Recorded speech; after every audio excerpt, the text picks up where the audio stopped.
आज के इस बहुत ही विशेष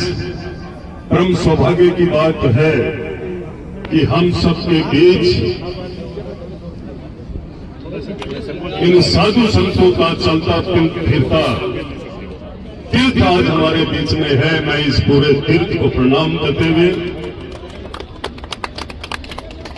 ये कहना चाहूंगा सर्वप्रथम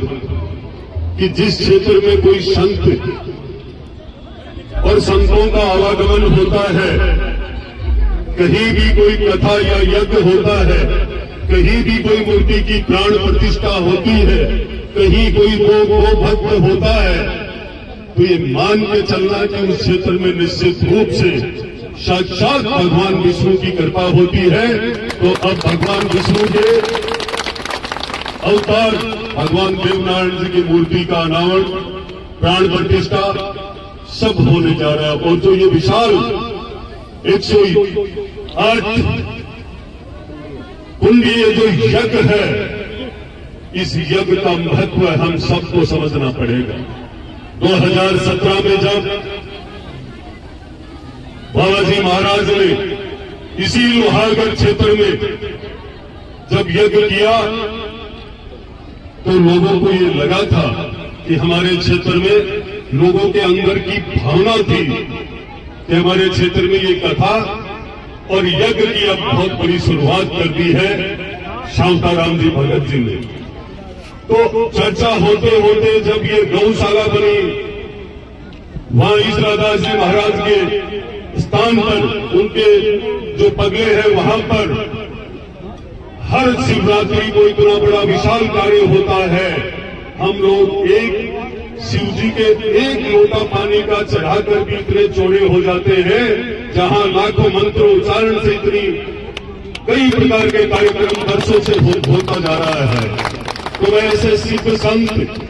जिनकी वजह से आज हम सबके हमारे लोहारगढ़ क्षेत्र में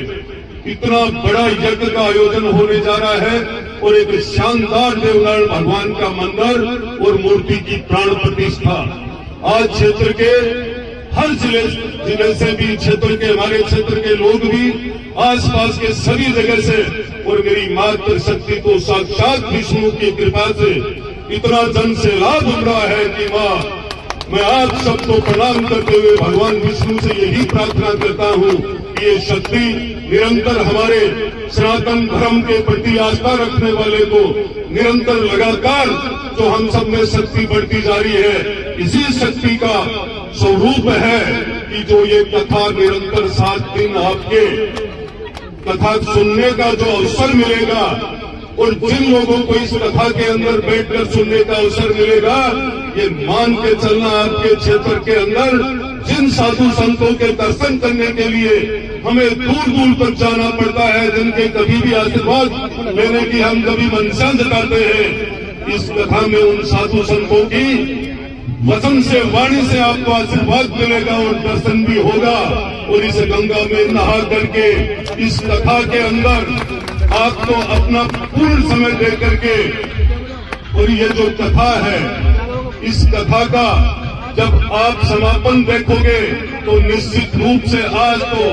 आपकी ताकत इस जमीन पे दिख रही है, उस समापन पर ये लग जाएगा साक्षात विष्णु आसमान से बरस रहा है। आने वाले 7 दिन के बाद इस यज्ञ और इस कथा की ताकत को आप आजमा करके देखना। आज तक जिन लोगों ने भी जो भी किया है वो सिर्फ साधु संतों के सहयोग से,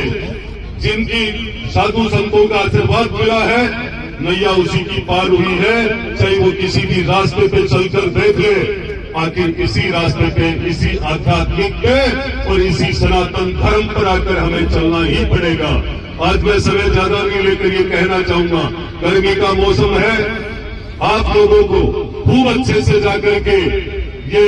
शानदार जो यात्रा है, कलश यात्रा,